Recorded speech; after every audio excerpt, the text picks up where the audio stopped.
Dr. Max Blumberg is founder of the Blumberg Partnership, a top 50 analytics consultancy which provides innovative analytics consultancy to organizations including Nestlé, Lloyd's Register, the BBC, Barclays Corporate and the CIPD. Max is also a visiting researcher at the University of London, a chartered psychologist and associate fellow of the British Psychological Society. Prior to this, Max worked as a management consultant at Accenture, after which he successfully founded and exited a technology startup. He is here today to talk about the application of HR analytics within organizations, the role of the data scientist in HR analytics, the use of HR analytics software, and the future of the field of HR analytics. Hi Max, let's start off by examining the relationship between HR and HR analytics. Does HR analytics belong to HR? And in other words, should HR own human capital data? So I think this is a very important question. I think we'll be talking about it a lot more today. The answer is that the data is only useful when it's combined with other parts of the business. I see HR as the custodians of the people processes, the recruitment, the succession planning, the training and development. They look after the process. The owners of the human capital of the employees is the operation, the business itself. So the answer is the data also belongs to the operation. HR are the custodians of the processes that generate that data. They are not the owners of the data, nor are they the owners of the employees. HR does not fire people, it does not hire people, it does not pay people, it does not promote people. It is the operation that does those. It may delegate that task to HR to do, but HR is not the owner. HR is the custodian of that task. One of the things you wrote about extensively is how companies should approach finding the best HR analytics solution. Can you elaborate on this? How do companies find the appropriate solution?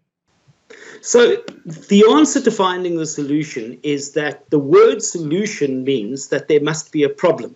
So if there's no problem, then there's no need to have a solution.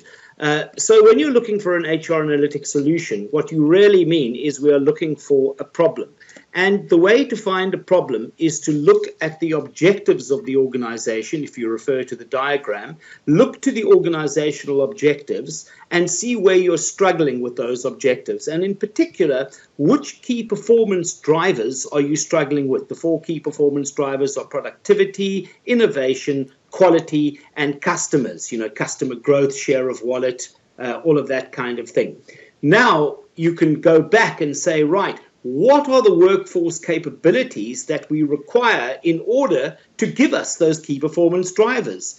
So we might say, what leadership do we need for productivity?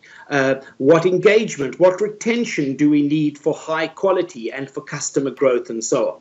Now you've identified what are the workforce capabilities that you need to give you the key performance drivers. Now you can ask the question, what are the people processes that we need to give us those workforce capabilities? What recruitment process, what learning and development, what succession planning, what workforce planning, etc., strategic workforce planning do we need to give us? So it's a chain in a sense. We say that our people programs deliver the workforce capabilities that we need to give us our key performance drivers, which in turn give us our organizational objectives. But when we are looking to see how do we find a solution, we need to go backwards through that process and say, what is the objective we're having a problem with?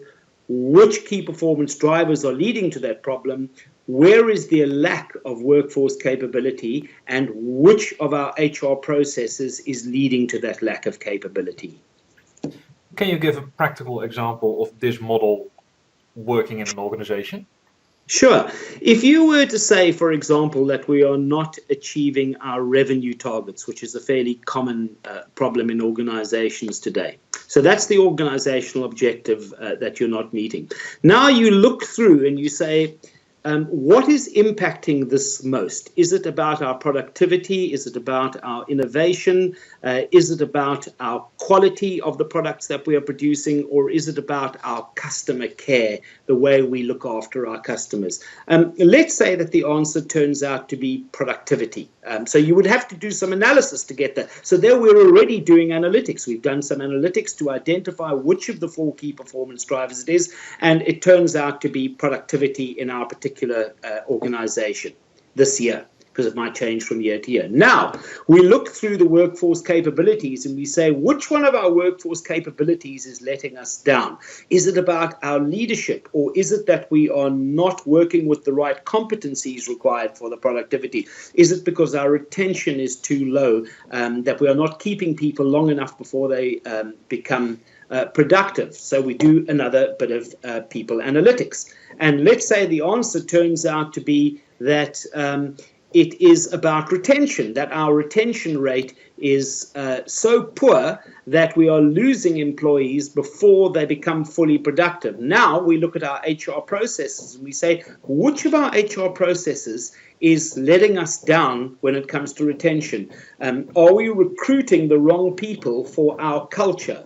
Or are we providing training and development which is not sufficiently motivating? Or is our career development process not enough to keep people in the organization? And let's say we find out that the answer is recruitment. So we're not recruiting the right people. Now we can start saying, right, let's look at our recruitment process. What kind of people do we recruit? And then you say, well, what is the difference between the profiles of a very productive employee and a non-productive employee? And that requires very clever statistical people analytics analysis. Once you get that difference, you then build that into your recruitment process and you fix the problem, because now you're recruiting the right people. That is going to give you the retention that you need. That is going to give you the productivity that you need, and that is going to give you the revenue that you need. So there's 4 different components, 4 different types of analysis have occurred, and all of those are examples of people analytics. Yeah, so what you're saying is you start with organizational objectives, and then you work down to specific KPIs and specific functions within HR. Exactly. Although you start from the back looking at the organizational objectives and working backwards, in fact, you run a recruitment program that will give you people with the right competencies if you do the right recruitment. Those competencies, which are an example of a workforce capability, will give you the correct key performance drivers, and those key performance drivers are what will give you your organizational objectives. So the arrows, it does go from process to workforce capability to key performance driver to organizational objectives. But when you're trying to find a program, you need to work backwards through the process. You start with the end in mind to find out which is the HR process which needs to be worked on. We increasingly hear about data privacy constraints. What's your opinion on privacy in HR data?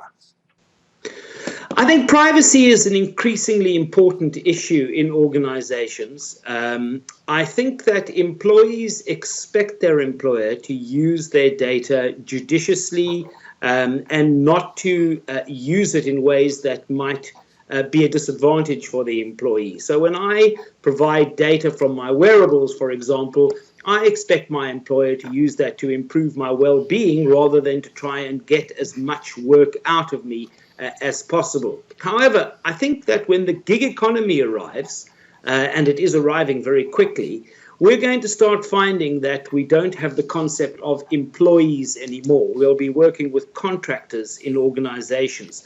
And so the kinds of data we get are going to be very different to the data we have today. We'll be finding out what time does this person produce this work? What is the style and quality? So the new variables from our contractor employees are not going to be the usual kinds of gender and social issues that we look at so much today as much harder deliverables. And that data is going to become far more publicly available. So in other words, I think a lot of the privacy data and a lot of the privacy issues are going to become far less than they were, purely because I think the concept of employees is going to become less in the coming years with automation and so on.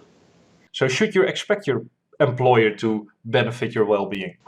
Well, the question comes is my high well-being going to make me perform better than my low well-being? So if you can show that employee well-being has a high impact, a positive impact on performance, well, it would make commercial sense for employers to be looking after the well-being of their employees. That's a very difficult question, and not many organizations look at that. So it's a great example of somebody who's doing analytics to start looking more closely at the relationship between well-being and employee performance. And if the answer is well-being is important, then employers should start taking much more care of the well-being and of the data related to that around their employees. Yeah, that's really, really interesting. And I remember some research, and I think it was back in the crisis I think the 1930s even, of harbor workers working at the docks. And because there was such a high demand for work, or a lot of people were looking for work, but there was only a little bit of work to do. They were waiting in lines for days and days in order to get a job and to get some pay. And what you saw was that well-being was very, very low and performance was really, really high. Because if they got the job, they worked really, really hard and they did their job well. And then at a later point, you got the unions coming up and the economy started speeding up. Those same employers got certain packages and certain contracts that improved their well-being. But what you saw is that their performance went down because they didn't have to struggle as much for getting the job and for proving that they really were valuable to the employer. So the relationship is not really one-on-one. No, and there's a lot of debate today even about the relationship, what drives performance. So we're talking about well-being. We might talk about engagement. Does engagement drive performance? And the answer is that we find that employees who perform better because perhaps we are giving them good development and good training, they end up being more engaged. So in fact, it is the high performance that is causing the engagement and perhaps the well-being, rather than the engagement and the well-being that are causing the performance. So another great opportunity for some analysis to work out what is the direction of that relationship. Yeah, check. One of the things, as a social scientist, I know that the effect size between, for example, performance and relationship isn't really large, because we're working with fairly low effect sizes, aren't we? I think it varies and depends how well the study is designed. If you can really hone into the factors that hit performance, you can often end up with enormous effect sizes. In one study we did, we were able to find an effect size. We used a logistic regression, but in terms of correlation, you could say that we found a correlation between 0.6 and 0.7 between someone's personality and their workforce performance. So that's a fairly large size. The trick was to find the right personality test. And so to get there, it took us 6 months of trialing different ways of measuring personality until we found one that really did distinguish between high and lows with a correlation of 0.6. Can you explain more about that specific example? Like what were the personality factors that influenced superior performance? Well, if I told you what they were, it wouldn't mean much, because I think the whole point of the analytics is it varies from culture to culture. For example, in the organization I'm talking about, let's say that we found that high agreeableness and high conscientiousness predicted high performance in the UK.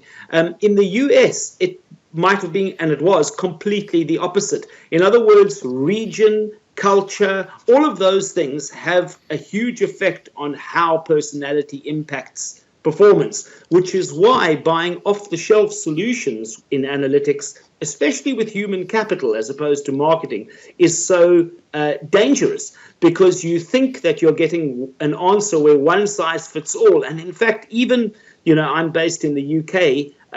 Even between the south of England and the north of England, there are significant differences in the factors that drive performance, whether it's personality or competencies. You might find that in the south, in London, where people are far more reserved, that being reserved is an advantage, whereas if you are in the north of England, where people may be more expressive of what they're saying, that is important. So a good analytics program will find those differences, those nuances, which is something you could never get if you were using an off-the-shelf program. With the development of advanced data analysis tools, like, for example, IBM's Watson, do you still need a data scientist in your analytics team? And if so, what roles should that data scientist have? I think that's a great question. Today, we hear an increasing amount about data scientists. For me, a data scientist is the person who pulls the whole analytics effort together. They're the person who works with the data, who gets the data together from all the different parts of the organization. They are the statistician who understands what kinds of analyses need to be done. They may not necessarily be subject matter experts, HR or marketing or finance or what have you, but it is an advantage if you are a data scientist who can interpret the data. So definitely there's going to be a role for data scientists in this loop. In fact, you could say that in the future of analytics, we're going to see a lot more product coming in. And by product, I mean black boxes, which supposedly tell you what your retention is going to be, tell you what training and development, automated recruitment, all those kind of things. Now, I pointed out earlier that there's the danger of getting these black boxes that are not tuned for your culture and your different regions that you operate in. It's going to be vitally important for the data scientist in the organization to make up for all of the things that analytics products cannot do. In other words, that customized, those tailored analytics that you need. That's going to be the role of the data scientist. And that's going to be a very valuable role, because I don't believe that human capital analytics can be automated as easily as financial or logistic analytics. I think marketing analytics is another area that might be difficult, because there are people involved. People are unpredictable. When you talked about effect sizes, and the reason effect sizes are small is because you can't predict human behavior like you can predict logistics or financial behavior. So I think that the space of people analytics is going to have a lot of data science and a lot of customized, bespoke, tailored analytic programs going on, and we're going to need very clever data scientists to run those. Yeah, but the interesting thing I think you're saying is those data scientists don't necessarily need to be HR people. They don't need to be. The thing is that if you get an outcome, somebody has got to interpret that outcome. So if you look at the engagement example, it would be useful if the data scientists were able to have some ideas. Well, my effect size is very small. I'm not predicting engagement very well. What other variables could I look for? Now, if the data scientist doesn't understand HR, in a sense, they would need to go to HR and ask that question. Whereas if they had some domain knowledge, they would be able to ask it themselves. So, there are arguments for specialized data scientists and for data scientists who have functional knowledge as well. If you think of a good CEO in a company, if I put it another way, a good CEO really has got a knowledge of HR, finance, marketing, logistics, supply chain. The CEO has to have a broad functional knowledge. And I always think the ideal employee is somebody who does have a broad functional knowledge. And I think that is often a failing in HR, by the way, is that HR people don't have the same knowledge about the operation and finance as they do about HR processes. So I'm all for people becoming generalists and learning more knowledge. Where do you see the people analytics space move to in the next 5 years?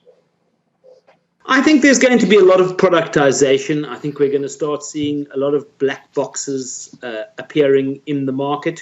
I think that we're going to start becoming better at linking those workforce capabilities to the key performance drivers, as we spoke about in the diagram earlier. Right now, we don't really understand what are the drivers of productivity. The CIPD's Valuing Your Talent program, for example, is looking at that kind of thing. But these are very early days. And even if you look at some of the academic work that's going on in this area, there's still a lot of opportunity to understand those. So I think human capital analytics is really going to be moving towards what are the workforce capabilities that drive our key performance drivers. And human capital analytics, people analytics, will focus on getting much better at understanding those factors. So what are the biggest challenges and hurdles along that road? Well, I think one of the hurdles is definitely this business of not enough knowledge about the business. And so I think we need to start getting people to understand about the people space, the HR space, but also understanding how the business works. The other challenge is that there's a huge shortage of people that love mathematics and love statistics and love optimization and linear programming. I'm a bit of a geek. Andrew Merritt. There are not that many experts, Nigel Grinnell, people who really love the maths and the statistics, but who also understand the domain and the business. And I think that's going to be an enormous challenge. I think it's the shortage of those kinds of people that is leading us to create products, or, one size fits all, off-the-shelf solutions, even if they are not perfect, because they are better than having nothing, because there's a shortage of decent data scientists. So the shortage is going to be an enormous issue, as is a huge challenge, as is not understanding the big picture. In line with the topics that we previously talked about, do you see the HR data scientists disappear, and do you see HR analytics move towards some kind of enterprise analytics? Where do you see that future? There's no doubt. I think that I see there being a central team, whether you call it enterprise analytics. I know Bernard Marr would refer to it as enterprise analytics. I see a centralized team somewhere in the organization, whether they report to the COO, whether they report to the CEO, whether they're part of IT. And I see representatives from each of the business functions, the custodian functions, if you like, marketing, HR, finance, having a representative on that team to help with the interpretation and getting the right data to do that kind of thing. So HR analytics might disappear after a few years. Well, it depends. What is the person who is the expert on human capital on that committee? What kind of analytics are they doing? If you want to call that people analytics, then it is not disappearing. It is just moving to another part of the organization where HR is collaborating more with the other analytics functions in the organization. So I don't see it disappearing so much. I see it being more collaborative, and I see it being more about interpretation of the results rather than necessarily doing the hard analytics itself. Already we're seeing many organizations are starting to outsource their data. There are some incredibly powerful offshore firms that will take your data away and do the analysis. The difficult part is knowing what question to ask and, of course, drawing the data together. You can't expect the outsourced company to be able to have relationships within your organization where they can pull all of the data together for you. You're going to have to give them a complete data set. But isn't then the company-specific knowledge lacking for those kind of solutions? No, I think once you tell them what the question is you're asking and you give them the data, they will be performing a purely statistical role. The interpretation of what they find is going to be up to the organization. So if they come back with an analytics finding to say that, for example, it seems you are losing many people who come to you with 8 years of education. It's up to you to interpret that, but they can give you that kind of figure. Of course, it would be an advantage if they could interpret it for you as well, but that's unreasonable. So I think we're going to start seeing perhaps more outsourcing of the data, and the central group is going to be more about what questions should we ask, how do we collate the data. If you're a very large organization, then of course you're probably going to employ a few PhDs who can do the analysis for you as well. Our course prepares people for the role of the HR analyst lead. Could you give them 1 or 2 final tips that could benefit our students? Yes, I think the most natural thing is that you need to have an interest in quantitative data.